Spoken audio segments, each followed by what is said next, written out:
Okay, I think we can roll.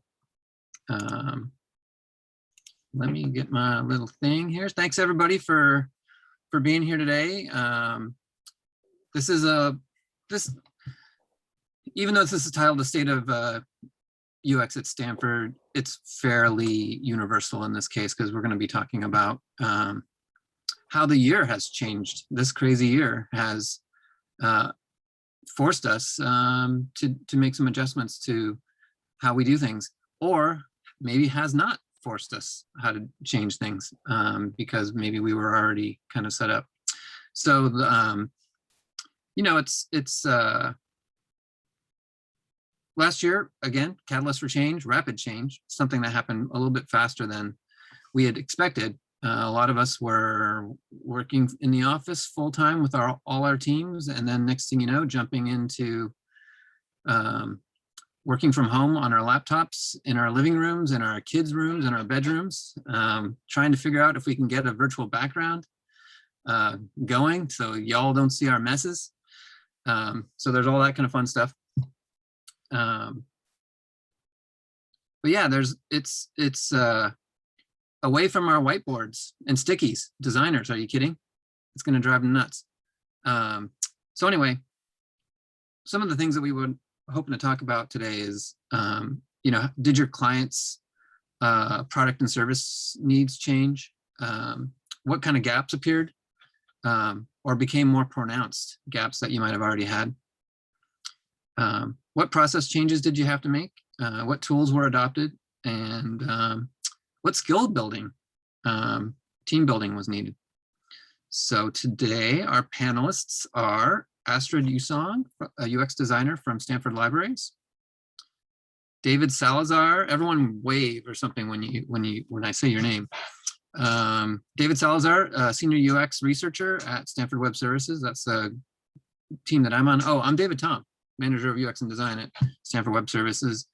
And Dina DeBry, senior web strategist at Stanford Web Services. She'd been at Stanford for a long time, all over the place at Stanford before she joined the team. So we're going to start with a quick kind of like comments from each panelist. And we're going to start with Dina because Dina's, as a senior web strategist, she kind of is uniquely qualified to answer or at least address the, did your clients' products and service needs change, and you know what gaps appeared. So I'm going to hand it off to Dina for 2 to 3 minutes. It's just chit chat. Thanks, David.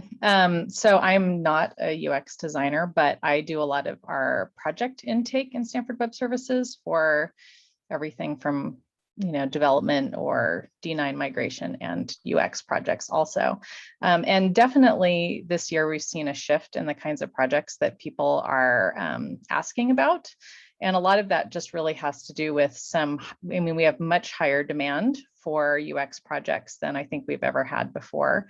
And I think a lot of that is because this year has really forced a lot of people into using online communication tools when they didn't before, right? So they're expecting their websites to do things that they didn't expect before. They're trying to find substitutes for things that they used to do in person, like talking to students or routing students properly to get to an application form and things like that. And so suddenly people who might not have thought that much about their website or how easy or not easy it was to use, suddenly we're really focused on that. I think honestly too, there are probably a lot of people who spent a lot of time in the office doing other things like organizing events, for example, which particularly in the beginning were not happening very often. There was a lot of cancellation, which gave also a lot of people a lot of time to look at their website. Paired with that, at the same time, we've been asking a lot of people to migrate onto more modern web platforms from wherever they've been to. And that's also another opportunity to say like, hey, when I rebuild this, do I want to rebuild it exactly the same way, or do I want it to be a little bit different? And more, I feel like people are coming in and saying, I want to do this differently because it's not working for me. And maybe that's because they're, getting fewer applications or getting more phone inquiries or, all kinds of, they're noticing all kinds of gaps in that. I think the other thing is that a lot of people are forced to use tools that they hadn't used before, right? So that they're less facile with. And so they might be a little empathetic about people having a hard time getting stuff done. And also, I think we saw a like bigger uptick in requests from groups that just didn't have any technical resources or design resources in-house. So, you know, they knew they needed it and they didn't necessarily have anyone locally who they could rely on for that sort of thing. So I think that's mostly what we've noticed in our areas. People are actually coming. Before, we used to have to kind of suggest like, hey, could we make this a little bit better while we're doing X, Y, and Z to your website or your, you know, online project. And now people come a little more proactively to us and say like, while we're in here, could we fix it so that people can get to this easier or find this easier? So I think that's probably one of the biggest changes we've seen this year. Very interesting. It's like, what, just a quick follow-up. I'm not supposed to be doing follow-ups, but I freestyle this, so this is how it goes.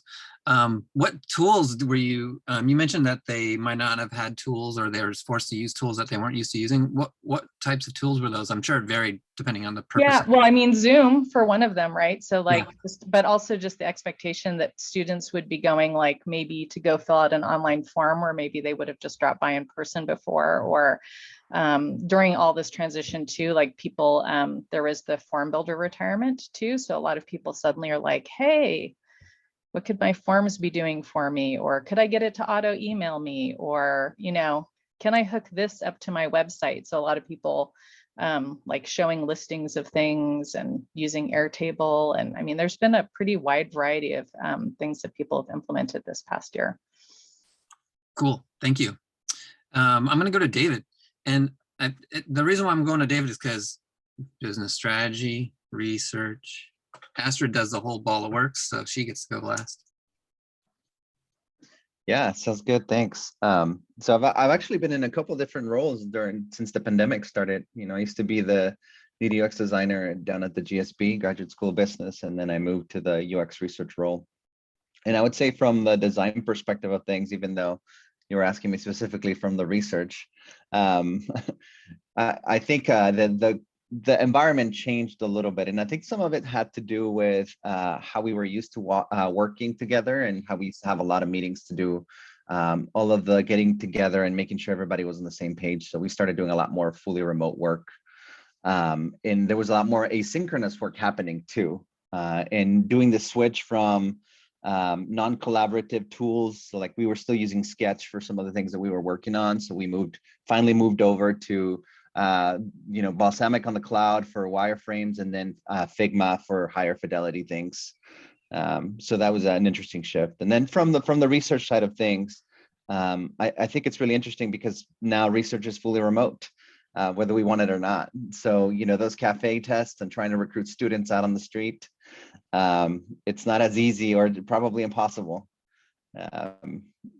So that's been kind of interesting. It's kind of been shifting the way that I work towards looking into more unmoderated testing as much as possible, because of the time that it takes to actually set up.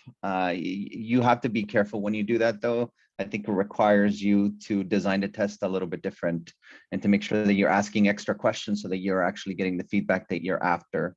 And also looking at a lot of data as well to sort of complement those types of research. So it's been an interesting year. Yeah, you know, when Dina was talking and when you were talking, remember last year when we did webcamp, we were so stressed out about it being on Zoom and all those questions. Astrid, how's this year, you know, affected your practice in general? So I would have to say that, you know, so part of our team was already remote, so we already had some experience with that. And then also, I would say that the soft skills of our team came into play, you know, the working relationships, being kind to one another, accounting for, you know, there's going to be issues that come up, you know, I have to take care of my kid, or there's wildfires outside. Like, you know, there was just so much that happened.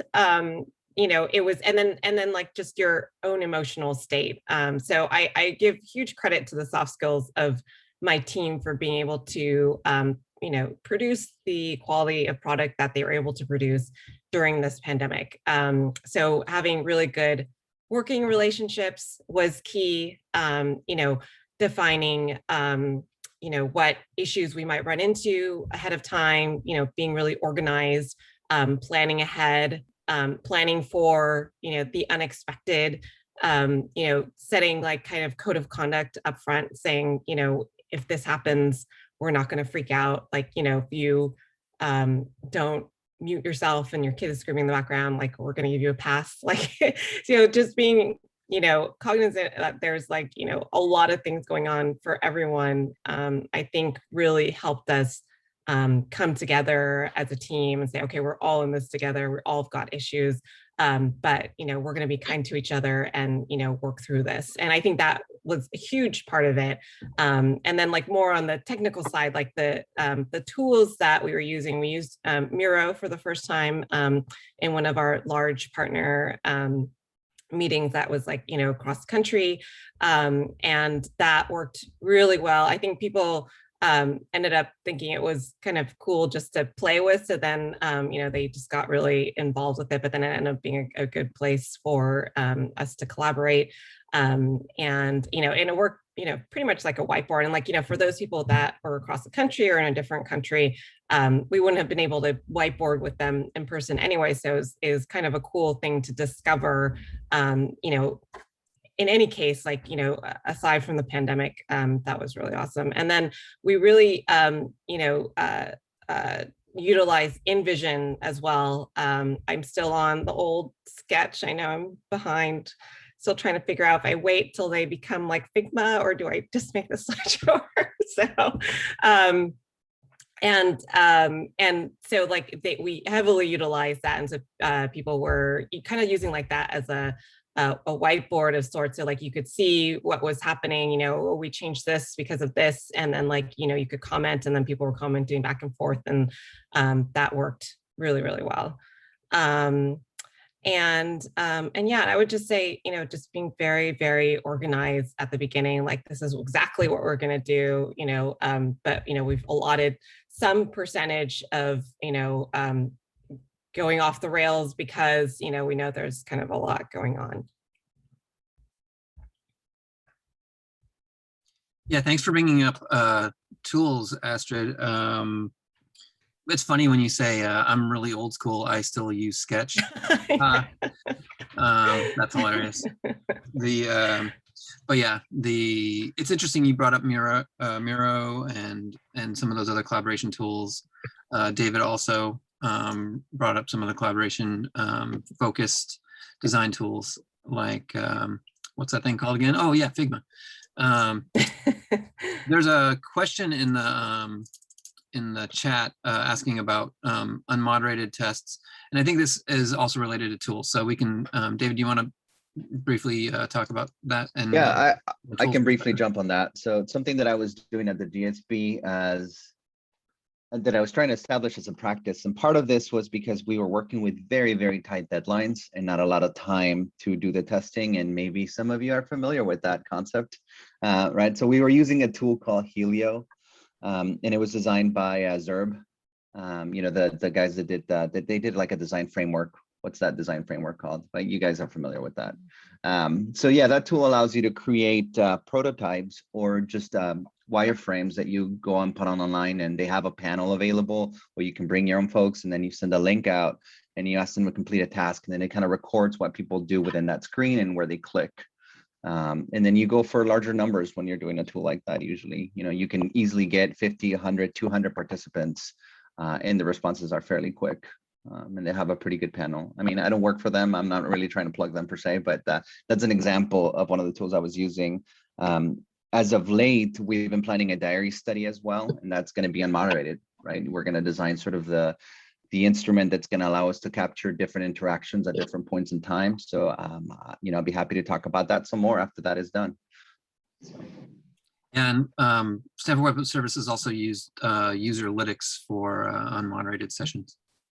So the next question for the panelists that I have is, what changed the most for you and your teams, and and how did you address it? And let's stick to the order we're going here. Let's go with Dina. Thanks. So I think that for me, so I've been fully remote the entire time I've worked with Stanford Web Services, and as a vendor previous to that too. So I think one of the things that changed, that for me anyway, and changed for the better, was that people were just more used to online meetings and having that communication and having that be sufficient.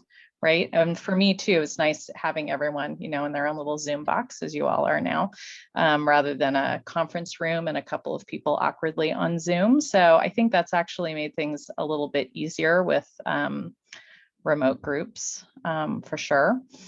So, and because people are doing it, online more of the day, they're just better at it, right? So there's like less awkwardness. People are better about their microphones. It's easier to communicate, and it's also easier to figure out like what sort of like notes and artifacts you have to take away, because when you do one Zoom meeting after the next, I think Astrid was saying that too, like it requires a little better planning and a little better note taking. Like you just kind of have to decide what you're going to do before you go in there, rather than winging it, which is kind of good, right? So that's a little bit of a silver lining. The other thing that's happened too is because so many people have put things online that they hadn't put on before, or tried to like do virtual events or things like that. There's also just more examples to lean on now than there were in the beginning too. So now we can say, hey, like you can go look at some problem that a client is having, and then sort of give them visual representations of what some of the solutions might look like, or, like talk about the ideas a little bit better because there's more examples out there to look at. I think that's most of what I've noticed so far. Groovy. David, how about you? So, I mean, biggest changes, I gotta say, there hasn't been enough traffic, I might've missed that a little bit. But aside from that, I think I've had two different experiences. So in my previous role, we used to have a very heavy culture of meetings. So meetings would happen. And I mean, I think, it's going to vary. Your experience is going to vary depending where you're at and what your role is. But we used to have a lot of meetings, maybe too many meetings. So I think once the pandemic started, it reduced the amount of unnecessary meetings.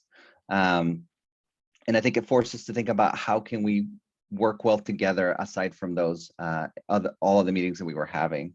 And I have to give kudos to SWS, as since I joined the team, they have this stuff down. I mean, they've been terrific for forming a remote team for a long time, so they know how to do this really well. Other pluses though from being remote, I think there's been probably more work being done in general that's been my impression from the folks that I've talked to as well. And just having that flexibility of, right now I have to go drop somebody off, or I have to run and pick something up real quick, and then just getting back to work later, I think has increased sort of like overall satisfaction, despite the fact that obviously the pandemic has caused stress to all of us in one way or the other, right? So. Yeah, it's interesting about the meetings because I think we've all experienced that amazing meeting where we get through breakthroughs, we have great collaboration, great communication happening. And then we've also experienced the meetings that are like, why are we doing this? And so I've always had this joke with Carrie Augenstein, which is, I want fewer bad meetings and more good meetings, but I don't dislike meetings as as a rule. Great meetings are amazing. It's amazing how much can get done in a well-structured meeting, or even just one that has the right people in at the right time to get to the outcome that you need to. And that can happen over Zoom, or it can happen in a conference room, or in both, right? Astrid, how about you? So for me, I think the lack of social interactions resulted in fewer serendipitous discoveries, like just being able to speak with different people in the department, just chit chat, and then like you discover something. Like I think a lot of that was lost, and that was really hard. And it's still not quite at 100%, but like what we've been trying to do in my department is having like some social happy hours. We do like a coffee talk Monday morning, and then like there's a like a happy hour Thursday afternoon, and then there's like, random little social events in between. And I try to go to as many of those as I can, because it's just good to have that social interaction. And then also, like, I just find that, like, oh, you've worked here for 10 years, and tell me how this was happening 10 years ago, like, just being able to learn about the history of the department and like how things work. And because there's always like so much to learn, like even though I've been with Stanford Libraries for almost 3 years, like I'm still learning every single day. And so I do miss that. And I hope like we'll have some level of that back soon at the end of the year when we go back. But in the meantime, we've just been doing kind of like Zoom social gatherings, and it's definitely not the same. And but it's something.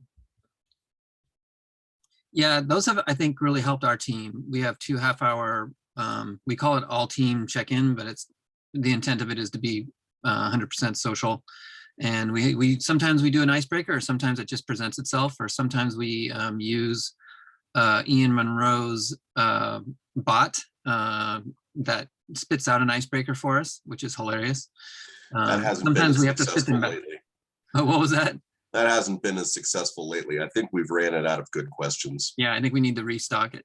But yeah, those social only meetings, I think, have really made a big difference for our team. And in some ways, I feel that time has allowed us to be kind of gel more as a team overall, even though we are, distributed obviously more. And I was one of those people that was 100% in the office. So it took me like a month to get used to working, on screen all the time. And it was exhausting, the different kind of listening, but I think I've generally gotten used to it now. But yeah, it's interesting. So I wanted to get into silver linings. Every time we have change like this, we often, learn some things. We get more efficient on some things. Some things are not always silver lining-ish. But let's focus on the positive. So Dina, what kind of silver linings have you feel like we've gotten? Well, I think, like I was mentioning before, I think that people are a little bit better at this in general.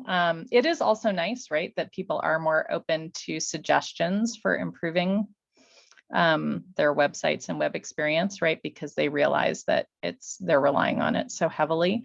And so rather than, us trying to prod them into better behavior, I think a lot of times they're pretty eager for that. So I think that's a silver lining for sure. Yeah, I think all of those things help us a lot with our projects. And I'd like to think we're getting better at figuring out and scoping those projects too, although there are so many of them. Let's go with David. Silver linings. I mean, I'm going to repeat the last one I said last time, but no traffic. That's been amazing. I just got to say it again. Yeah. Aside from that, I think just the fact that we are doing fewer activities in person nowadays than we have been for the last year, I think it's forced people digital interactions. And I think hopefully it's getting about UX and what that means and how they can improve whatever site or whatever project they're working on, so that people have a better experience, even if they're not connecting in person. Right. I think aside from that, flexibility, just work life has been great. I've had some great opportunities since working remotely in the last year. One of them has been a great collaborative project, building a guide with other folks and designers down at SWS. So I'm going to plug it in shamelessly here. It's uxguide.stanford.edu. So, I invite you all to visit that whenever you get a chance. Yeah, that's a tool that we built for ourselves, but also for other folks to see all the fun templates and tools that we use. And it's in beta. Actually, it's probably in alpha. But go have some fun. Astrid, silver linings. So I think now we can say confidently that we can build, high quality products completely remote and do it well and without a lot of Sturm und Drang. And, we built 3 or 4, during this past year and a month or so.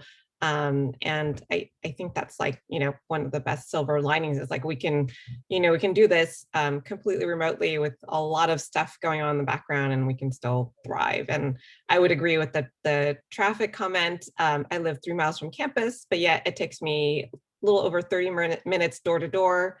And so I estimate I get like about 5 hours back every week, and that's huge. I mean, there's, I can exercise, I can read, I can, there's just so many more things you can do. So yeah, those are my silver linings. Yeah, it's really interesting. Carrie has been working, I've been working with her for, I don't know, how many years now, Carrie? 10 years? We're coming close to 10. Yeah, and she was a remote designer for the Graduate School of Business when we were over there. And, that got some pushback, at the time. And I think we kind of had to prove that that was something that could be done, that a design role, and especially a design leadership role, a lead designer role, could be done, in a remote capacity. And I don't think we have that argument anymore. I think there's things that make it a little harder, and there's things that make it a little easier being remote. So it's something to think about there, especially now that, as Astrid said, all of our designers are remote for the most part. But thankfully, it's interesting because the tools that are available now have really matured in the last few years. So that's nice that we do have things like Helio and Userlytics and other remote usability and user testing type software. Obviously, Figma and things like that are all great. Okay, so how are we refining our approach? Now that we've been doing this for almost over a year now, how are we refining our approach? What have we learned, and what do we need to work on? Dina, let's go.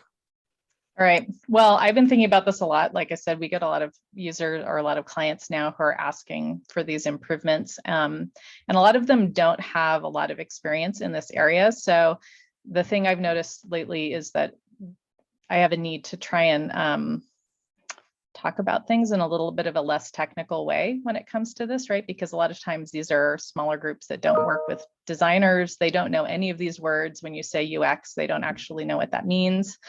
So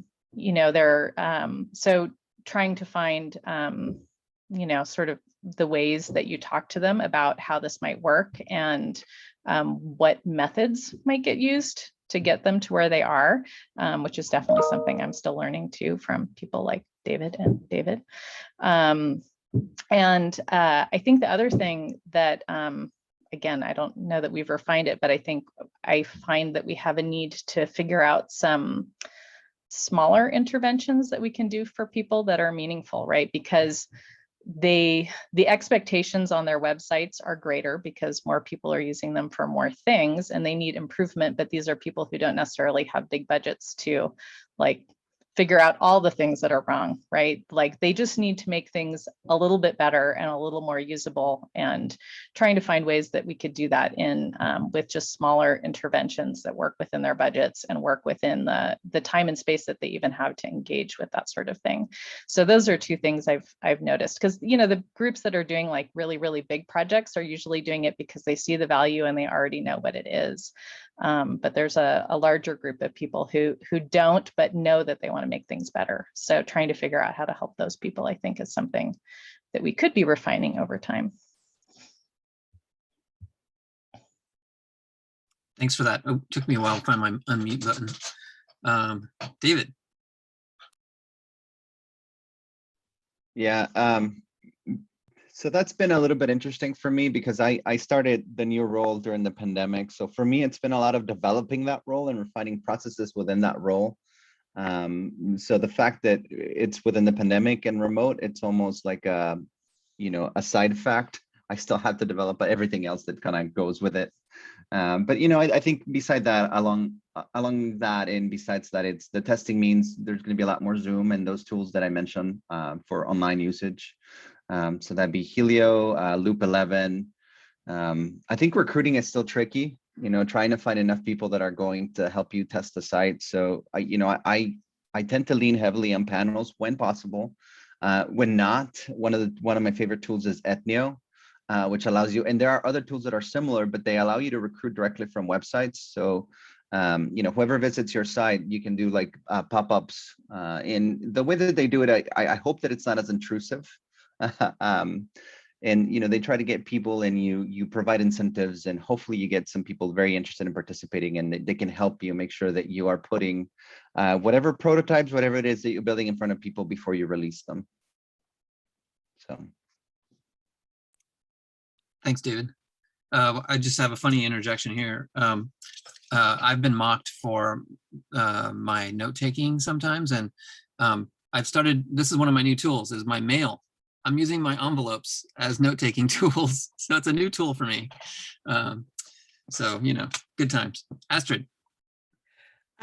So we discovered a form of user testing that we really liked, and it just basically uses Zoom. So we write up a list of tasks, we send them off to the production or the test site, and then we just say, record yourself, and go through these tasks and talk aloud, and that's worked really well. And I think it's partially because the users are much more relaxed. They can do it whenever on their own time.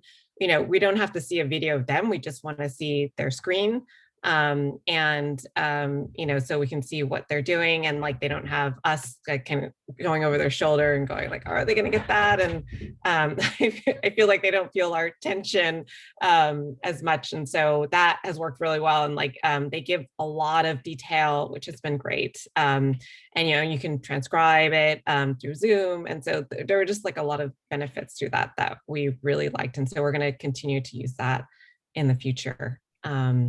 And we also discovered that librarians are really good at structuring G drives, which has been really important, because we have a lot of stuff, with every project, and we asked the librarian to help us organize it. And they were like, oh yeah, that's actually very logical, but we couldn't think of it ourselves. So that was something else we're going to continue to do.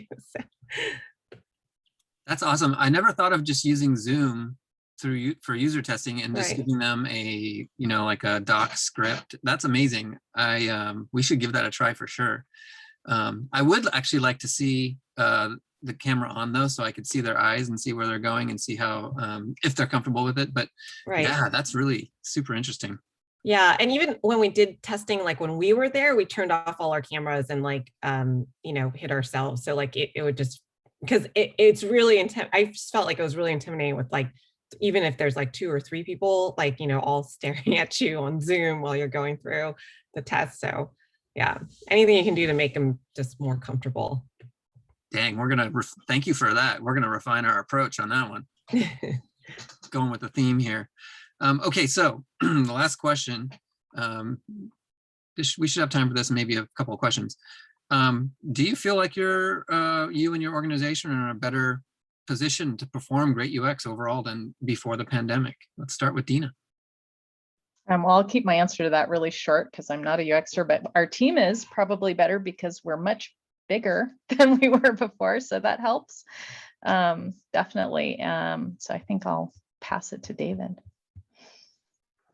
Yeah, I mean, that's a really short answer for me too. Yes, absolutely. I think remote testing labs are so much more convenient, and there are so many options nowadays with tools that you can use that are pretty flexible on how you recruit and how you interact with your participants that allow you to get some really good information or data.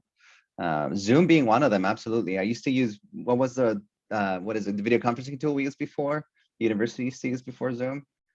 BlueJeans. Yeah, that one. I used to use that one in the same fashion, and it worked out pretty well too. So yeah, pass it on to Astrid or David. It looked like you were about to say something. No, I was just gonna send it off to Astrid. Yes, so because I feel like we don't have to prove anymore that remote teams can work. Like we've just proved it. So there's nothing to prove anymore. We know we can do it.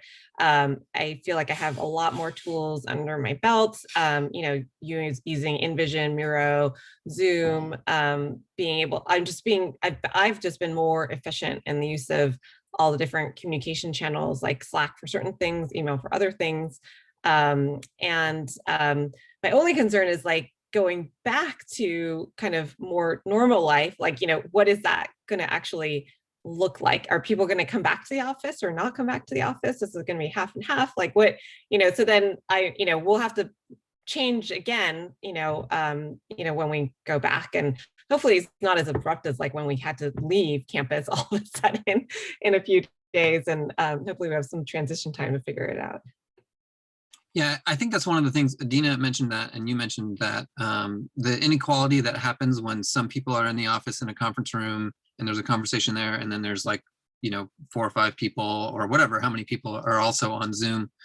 One of the things that we've learned that our school systems are doing is even when they're in a hybrid model of students in the classroom and teaching in the classroom, all the kids are still all on their own computers and on Zoom to keep that equality happening. And I'm wondering if that's something that we're going to have to adjust to when we're back in the office, because it has been much, much better. And that's one of the things that I definitely have a better appreciation of, is for the folks that were on Zoom when there's a conversation happening in a meeting room, and it's super challenging. So let's see, we have a few minutes left. Let's open up any questions people have. Just raise your hand or unmute or whatever.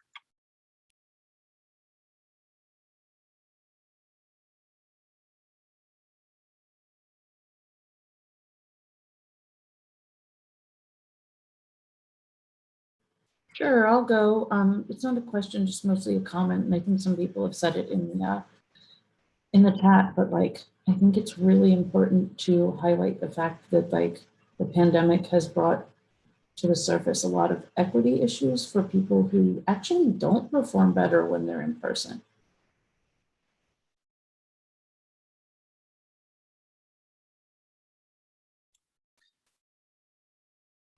Yeah. Let's see. Thanks for that comment, Heidi. Yeah, and I mean, that is part of the user experience too, like making sure that accessibility, and that when you think about your audience, you're actually thinking about the entirety of your audience. Yeah, I actually think the next few years can be even more challenging, because we all know that when we're all remote, it's much easier, but hybrid is hard. So we're gonna have to figure that out. Maybe we should have like a panel from some public school teachers that have been doing this for the last year. Like I remember trying to get on, because like I said, I have some exertional intolerance issues, which means I can't walk everywhere in campus. And I remember, people saying, this is hybrid, but you can't post a chat in the Zoom because nobody's paying attention to it. They're paying attention to the people in the room. And so they'll be like, we have somebody on Zoom, and it's like 30 minutes after you ask your question, it's no longer relevant. Like, it's just frustrating. And I'm glad on a selfish level, I'm glad that a lot of people had to experience what I had to experience for my entire career of not feeling quite in place, and not always feeling listened to, or like you belonged in that space. Yeah, and I think that we didn't really touch too much on that kind of change that also was happening. We had Astrid talked a little bit about some of the other types of change that we were having. Environmental change. Right after we went in the Bay Area, at least, we were stuck inside for shelter in place, but also because of wildfire smoke. But also we had a lot of social change happening, and that obviously sparked by a lot of the events, George Floyd for sure, and others like that, but also a lot of awareness into other types of differences that we have as well. The Ideal IT session that we had yesterday at this time slot is an example of one. So lots of people's, I don't want to use the word woke but lots of exposure and what would you call it? Awareness. Awareness. Thank you. Yeah. Awareness. Well, awareness and like hopefully forced acceptance, Yeah. which sounds horrible, but like it's what happened. Yeah, absolutely. Absolutely. And I think that's been a part of our change as well. Robert DeArmond reminded me in a direct message that, hey, you know, we have UX meetings every week. They are Stanford community only. But for the Stanford community folks, we have a UXers community of practice. You can go to ux.stanford.edu and sign up for the mailing list. And there's a Slack group or team or whatever they're called. And we meet every other week. Usually it's today, but we canceled it today because we have this fun thing to do. And we wanted people to go to webcam. Any other questions? I'm trying to look through the chat and see if there's any other comments or questions that we have. Megan S. Miller said that they do a lot of usability testing over Zoom. Yeah, I think the difference for us is we have too. It's just the unmoderated that we haven't done before. That's, I don't know if Megan, you've done unmoderated over Zoom. It's crazy, Astrid. I love it. Yeah, No, and actually, we haven't tried that. That was interesting to me because I was actually trying to conceptualize that in my head, thinking, why don't we Right. just use Zoom, you know, and we had them record themselves and, you know, we can see how they did. And here you have been doing that. And you're saying that it delivers some great results. So, I mean, it sounds like a real low fidelity way of doing it, getting same results. So Yeah, I have to credit my coworker, Kathy Astor, for inventing it. Kathy, all right. Yeah. Tell her that we say thank you. I will. that is great. So out of curiosity, do they have to hit the record button themselves then when they enter, or do you log in, hit record, and then log off? How Yeah, does that no, work? they just join, you know, what it was, it's like join a meeting or whatever. So they just set up a meeting with just themselves and then like they hit record and yeah. So you don't provide the Zoom link per se. No, just I mean, let we them- can, but yeah, Yeah. but they just, yeah, they can just do it themselves. And then they send That's you the great. link to the Zoom recording, correct? Yeah, so they put it in a G drive and then send us the link. Ah, okay. We have one more question from Sarah. Sarah, why don't you take yourself off mute and ask that out loud? Sure. My question was, if you had one wish that could make your job as a UXer better or easier in remote times or when we go back to hybrid times, what would it be?